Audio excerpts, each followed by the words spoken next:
मैं संदीप शर्मा। जिस प्रकार से अब जल्द ही सरपंच पद के लिए चुनाव होने वाले हैं, हम गांव में जाकर उस गांव में का दौरा कर गांव के भावी उम्मीदवार जो सरपंच पद के लिए अपनी तैयारी में जुटे हुए हैं, उनसे हम बातचीत कर गांव के लिए क्या उनका उद्देश्य है ये जानने का प्रयास कर रहे हैं। तो हमारे साथ गांव आज़ाद नगर है, जो कि झज्जर ज़िले का एक छोटा सा गांव है। तो आपका क्या उद्देश्य है अगर आप भावी उम्मीदवार होते हैं और अगर गांव आपको आशीर्वाद देता है, तो क्या उद्देश्य है आपका, किस प्रकार से काम करेंगे? प्रणाम मेरे बड़े बुजुर्ग गाँव वासियों को और छोटों बड़ों को भी हाथ जोड़ के राम राम। अगर मैं सरपंच बनने के लायक हूँ तो गांव मेरे को सरपंच बनाएगा, सीधी बात ये है। और दूसरी बात ये है, गांव में जो भी विकास कार्य होंगे उनके लिए मैं पूरी जोर शोर से काम करूँगा। जैसे कि मेरे खुद के हिसाब से मैं चाहता हूँ हमारे गांव में जितने भी पानी के पहले सुविधा पानी की मेरे गांव की ओर से मैं चाहता हूँ कि पानी हमारे गांव का ख़राब है, बिल्कुल ही ख़राब पानी। डॉक्टर हमारे गांव में आए डॉक्टरों ने कई बार घोषित कर दिया पानी से टीबी, कैंसर ऐसी बीमारी कुछ हैं। तो इसके लिए मेरा पहला उद्देश्य है गांव के लिए आरओ लगाऊंगा सबसे पहले। और स्कूल के लिए भी कुछ भाई स्कूल 10वीं से 12वीं तक हो जाए, बच्चों के लिए भी ऐसा कुछ हो। और खेल ग्राउंड हो बढ़िया, जिससे बच्चे बाहर सत्र लेवल पर जाएं। और जैसे कि हमारी सिस्टर हैं, गुड़ियाँ हैं, माता बहनें हैं, उनके लिए कोई ऐसा काम हो जो इनको बाहर जाने के लिए नौबत ना आए। अच्छा, जैसे अब बात करते हैं, शुरुआत करते हैं, जैसे किसानों की अगर बात की जाए तो किसान जो है उनके लिए आप क्या काम करेंगे? जैसे खेत को तक के जाने के रास्ते हैं, वो क्या प्रावधान करेंगे आप? किसानों के लिए चाहिए हमारे गांव का 1 किले का रास्ता हो और चाहिए 5 किले का रास्ता हो। वैसे तो हमारा गांव छोटा ही गांव है, ज़्यादा दूर जाना नहीं पड़ता। मैं चाहूँगा जहाँ तक भी जाएँ गाँव के पक्के रास्ते से जाएँ जी। अच्छा, तो अब बात करते हैं शिक्षा की। जैसे स्कूल की बात की तो कौन सी क्लास तक का स्कूल है और बच्चे उसके बाद कहाँ पढ़ने जाते हैं और क्या सुविधाएं हैं और आप क्या करना चाहते हैं? हमारा गांव का स्कूल है, शायद मेरे ख्याल से तो मैं जब तक पढ़ा हूँ स्कूल हमारे गांव में तब तक बढ़िया नहीं था, लेकिन अब हमारा स्कूल बहुत बढ़िया स्कूल है। टीचर 5 साल से पहले टीचर कोई बढ़िया नहीं थे, उसके बाद टीचर आए हैं, गांव के भविष्य के बारे में सोचे टीचरों ने भी। और अब चाहते हैं शायद बच्चे बाहर जा रहे हैं तो बच्चे बाहर न जाएँ, 10वीं 11वीं 12वीं तक हमारा गाँव चाहे, शायद अगर हम चाहेंगे, सरपंच चाहता है तो हो सकता है +2 तक का भी स्कूल हो सकता है, 10वीं तक का भी हो सकता है, 12वीं तक, यानी कि बड़ा स्कूल जितना चाहता है सरपंच चाहे तो कुछ हो सकता है। सरपंच के हाथ में होता है जी ये तो गांव आशीर्वाद देता है तो आप क्या करेंगे? गांव आशीर्वाद देता है तो मैं गांव के जो भी गांव का मतलब विकास क्षेत्र के लगा लो, चाहे शिक्षा क्षेत्र के लगा लो, चाहे कोई पानी की व्यवस्था लगा लो, चाहे कोई भी लगा लो गाँव की, मतलब मैंने उन्हें कहता है वाह करनी है। अगर जो गाँव का होगा ना तेरे इस काम में गलती है तो मैं उस गांव को नहीं करूंगा, जो गांव बढ़िया बताएगा वही काम होगा गांव में जी।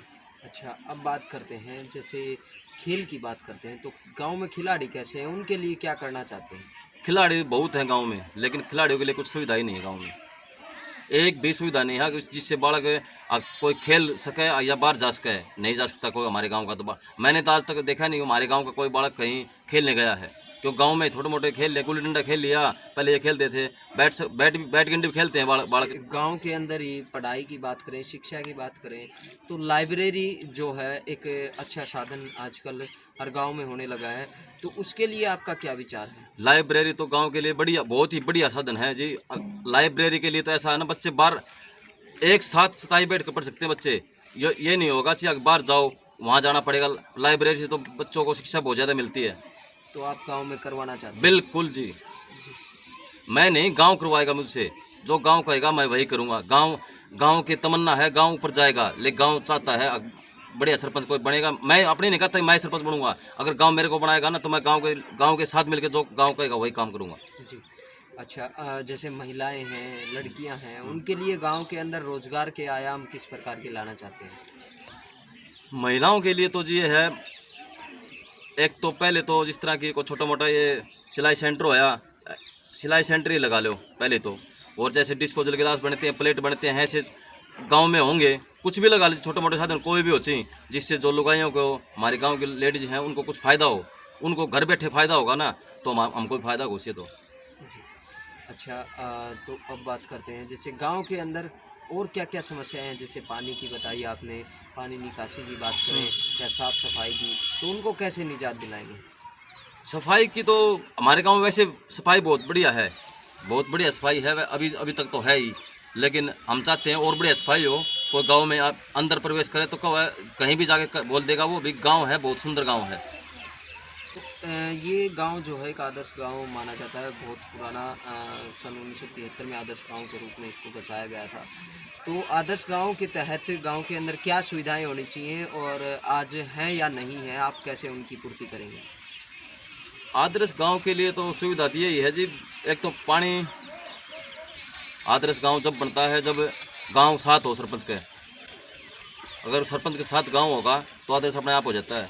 आदर्श गांव के लिए जैसे सड़क पक्की है, गंदे नाले की निकासी है और पानी की है, और स्कूल शिक्षा लेवल के लिए लगा लो, चाहिए गांव के बाहर आने जाने के लिए लगा लो, जिस तरह लेडीज़ के लिए टॉयलेट वगैरह बाहर, अगर घर पे नहीं है तो बाहर के लिए कोई सुविधा हो, भाई गांव से बाहर ना जाना पड़े, गांव के अंदर ही कोई सुविधा हो, ऐसे ही कुछ बस।